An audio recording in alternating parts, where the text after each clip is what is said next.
सोनपुर गांव एक शांत जंगल के पास बसा हुआ था। यहाँ जीवन एक धीमी गति से चलता था। दिन गर्म होते थे और रातें ठंडी। लोग एक दूसरे को जानते थे। वे कहानियां और चाय के कप शेयर करते थे। लेकिन एक जगह ऐसी थी जिसके बारे में वे अक्सर बात नहीं करते थे। सोनपुर के बाहरी इलाके में आसमान के सामने एक काला साया उठा हुआ था। ये छाया हवेली थी। इसके नाम का मतलब था शैडो मेंशन। ये कई सालों से खाली पड़ी थी। हवा इसकी टूटी हुई खिड़कियों से सरसराहट करती थी। गांव वाले छाया हवेली के बारे में दबी आवाज में बात करते थे। वे कहते थे कि यह दुख की जगह है। उनका मानना था कि एक बेचैन आत्मा इसकी खाली हॉल में भटकती है। बूढ़े गोपीनाथ, जिन्होंने कई मौसम गुजरते देखे थे, अपना सिर हिलाते थे। वे सुनसान कमरों में टिमटिमाती इल्यूमिनेटेडी की कहानियां सुनाते थे। वे रात की हवा में आती हल्की चीखों की बात करते थे। सूर्यास्त के बाद गांव का कोई भी व्यक्ति इसके पास जाने की हिम्मत नहीं करता था। हवेली की ओर जाने वाला रास्ता खरपतवारों और कंटीली झाड़ियों से भरा हुआ था, जो उसके डर का एक शांत प्रमाण था। सोनपुर में 4 दोस्त रहते थे। रोहन था विचारशील लीडर। अंजलि बहादुर और जिज्ञासु, हमेशा नए अनुभव तलाशती थी। समीर जोकर, अक्सर अपनी घबराहट को चुटकुलों से छिपाता था। और फिर नीलम थी, शांत और ऑब्जर्वेंट, लेकिन उसमें हिम्मत की एक छिपी हुई स्ट्रीक थी। वे छाया हवेली की डरावनी कहानियां सुनकर बड़े हुए थे। कहानियां डराने के लिए थी, लेकिन उन्होंने उनकी युवा जिज्ञासा को और बढ़ा दिया था। उन्हें अनजाने की ओर एक ऐसा खिंचाव महसूस हुआ जो अनजाने में था, एक ऐसी इच्छा जो उसके डिकेइंग दीवारों के अंदर छिपी सच्चाई को उजागर करने की थी। एक शाम, जैसे ही सूरज आसमान को नारंगी और बैंगनी रंगों में रंगने लगा, दोस्त इकट्ठा हुए। हवा में एक आने वाले एडवेंचर की खुशबू भरी हुई थी। रोहन ने प्रस्ताव दिया, आज रात छाया हवेली चलते हैं। उसकी आवाज स्टेडी थी। बाकी लोगों ने एक दूसरे को देखा। एक रोमांच थोड़ी घबराहट के साथ उनके बीच से गुजरा। समीर ने अपनी हिम्मत के लिए एक्स्ट्रा बैटरी पैक करने के बारे में मजाक करने की कोशिश की, लेकिन उसकी आवाज थोड़ी कांप गई। उन्होंने तय किया कि वे आखिरकार उस रहस्य का सामना करेंगे जिसने उनके गांव को पीढ़ियों से हॉन्टेड किया था। वे शैडो मेंशन के पीछे की सच्चाई को उजागर करेंगे। उनकी योजना सिंपल थी। वे डिनर के बाद मिलेंगे, टॉर्च और एक शेयर्ड ब्रवाडो के साथ। हर दोस्त को एक्साइटमेंट की एक फ्लटर महसूस हुई, जो उनके कई छोटे एडवेंचर्स का एक फैमिलियर प्रीकर्सर था। लेकिन यह वाला अलग था। यह छाया हवेली थी लोकल लेजेंड्स की चीज। जैसे ही सोनपुर को अंधेरे ने घेरा, वे अपने घरों से बाहर निकल गए। चांद स्याह आसमान में एक पतली सी स्लाइवर थी। सामान्य गांव की आवाजें म्यूटेड लग रही थीं। उनकी जगह क्रिकेट्स की चर्पिंग और एक कुत्ते की दूर की हाउल ने ले ली थी, जिससे बढ़ती हुई अनईजी महसूस हो रही थी। हवेली का रास्ता अंधेरे में और भी डरावना लग रहा था। परछाइयां फैंटम्स की तरह नाच रही थीं और पत्तियों की हर सरसराहट कदमों की आवाज लग रही थी। समीर अपने पहले के मजाक के बावजूद रोहन के पास ही रहा। अंजलि, हालांकि आगे बढ़ती हुई लग रही थी, उसकी टॉर्च की बीम अंधेरे में एक डिटरमिन्ड रास्ता काट रही थी। नीलम चुपचाप चल रही थी। उसकी आंखें आसपास का स्कैन कर रही थी। हवेली बड़ी और बड़ी होती जा रही थी। उसकी अंधेरी खिड़कियां खाली आंखों की तरह उन्हें घूर रही थी। जैसे ही वे उसके इम्पोजिंग रस्टेड गेट के पास पहुंचे, हवा ठंडी होती गई। मुख्य गेट एक आवाज के साथ खुला जो शांत रात में गूंजता हुआ लग रहा था। यह एक ऐसी आवाज थी जो निग्लेक्ट और लॉन्ग फॉरगॉटन एंट्रीज की बात करती थी। वे कोर्टयार्ड में कदम रखे। ओवरग्रोन वीड्स उनके पैरों से रगड़ रहे थे। हवेली खुद उनके सामने खड़ी थी, एक विशाल डिकेइंग स्ट्रक्चर। उसकी खामोशी भारी थी, लगभग सफोकेटिंग। रोहन ने विशाल सामने का दरवाजा धकेला। वह विरोध में ग्रोनिंग किया, एक विशाल अंधेरे हॉल को उजागर करते हुए, जो धूल, नम लकड़ी और कुछ इंडेफिनेबल और अनसेटलिंग की गंध से भरा था। उन्होंने थ्रेशोल्ड पार कर लिया था। अंदर उनकी टॉर्च की बीम कॉबवेब लेडन फर्नीचर और पीलिंग वॉलपेपर पर नाच रही थी। खामोशी केवल उनके कदमों और उनकी अपनी दबी सांसों से टूट रही थी। अचानक समीर की टॉर्च टिमटिमाई, फिर अंजलि की। एक एक करके उनके reliable sources of light fail होने लगे। पैनिक शुरू हो गया।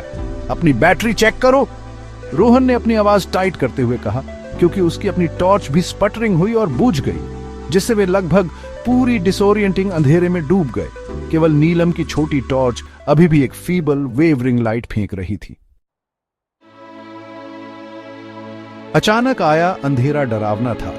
नीलम की टॉर्च से आती कमजोर इल्यूमिनेटेडी विशाल हॉल के घुटन भरे अंधेरे को भेदने के लिए शायद ही काफी थी। एक ठंडी जगह उनके पास से गुजरती हुई महसूस हुई, जिससे उनके हाथों पर गूस बम्स आ गए। फिर उन्हें वह सुनाई दिया, एक धीमी फुसफुसाहट, जैसे कोई आह भर रहा हो, जो दीवारों से ही आती हुई लग रही थी। यह इतनी अस्पष्ट थी कि शब्द नहीं थे, फिर भी इसमें दुख और दर्द का एक अटूट एहसास था। समीर ने एक छोटी दबी हुई चीख निकाली और रोहन की बांह को कसकर पकड़ लिया। हवा भारी हो गई, एक अनकहे डर से घनी हो गई। जैसे ही वे एक साथ हडल्ड हुए, एक नया हॉरर सामने आया। नीलम की संघर्ष करती टॉर्च से थोड़ी देर के लिए रोशन हुई दीवार के एक पैच पर एक काला दाग दिखाई देने लगा। यह हल्की इल्यूमिनेटेडी में गीला गीला चमक रहा था। यह खून जैसा दिख रहा था।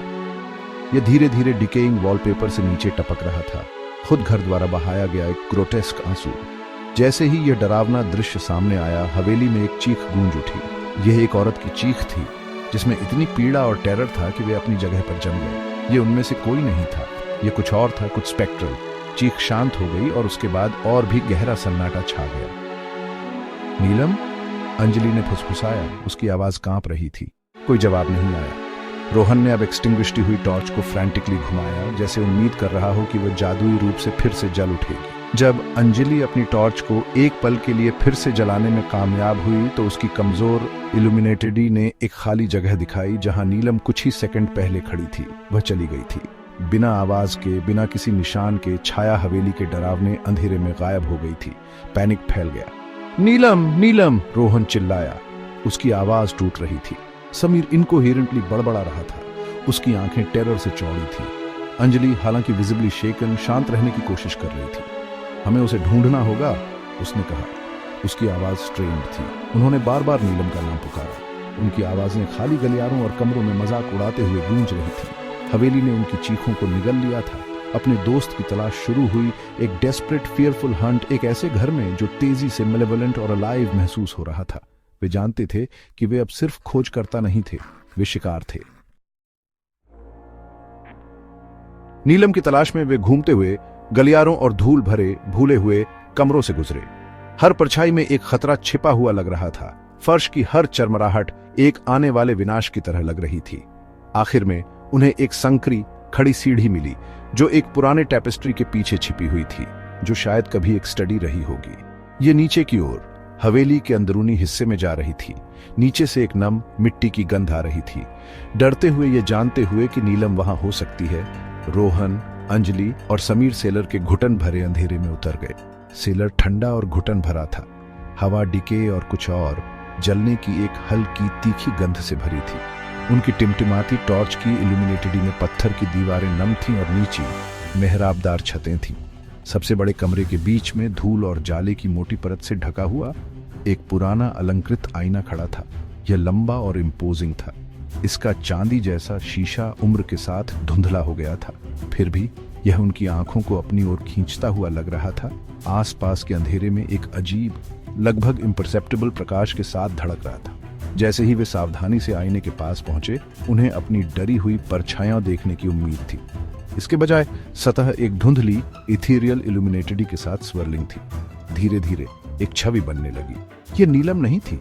ये एक ऐसी महिला का चेहरा था जिसे उन्होंने पहले कभी नहीं देखा था। उसके चेहरे पीड़ा में मुड़े हुए थे। उसकी आंखें एक प्राचीन दुख और क्रोध से जल रही थीं। धुएं के गुच्छे उसके स्पेक्ट्रल रूप से चिपके हुए लग रहे थे। भयानक सच्चाई उन पर छा गई। यह छाया हवेली की आत्मा थी। फुसफुसाहट, चीखें, किंवदंतियां, वे सब सच थी। ये एक ऐसी महिला की टॉर्मेंटेड आत्मा थी, जिसे, जैसा कि गांव की फुसफुसाहट कभी कभी इशारा करती थी, इन्हीं दीवारों के भीतर अन्यायपूर्ण तरीके से जिंदा जला दिया गया था। उस भयानक एहसास के क्षण में एक टेरिफाइंग हवा का झोंका सेलर से गुजरा। उनकी आखिरी टॉर्च बुझ गई। आईने में इथेरियल महिला उनकी ओर झपटती हुई लग रही थी।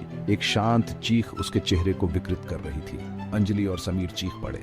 आगे जो हुआ वह टेरर का एक ब्लर और भागने की एक डेस्परेट स्क्रैम्बल थी। रोहन को कभी ठीक से याद नहीं आया कि वह सेलर से बाहर कैसे निकला और फिर हवेली से बाहर रात की सापेक्ष सुरक्षा में कैसे निकला। वह अकेला था जो बाहर निकल पाया। अंजलि, समीर और नीलम फिर कभी नहीं देखे गए। रोहन बच गया, लेकिन वह छाया हवेली के निशान अपने साथ ले गया। हर पूर्णिमा को उसे उसकी चीखें सुनाई देती थीं। एक भयानक, शाश्वत रिमाइंडर उस रात की जब उसने हवेली की डरावनी सच्चाई का सामना किया था।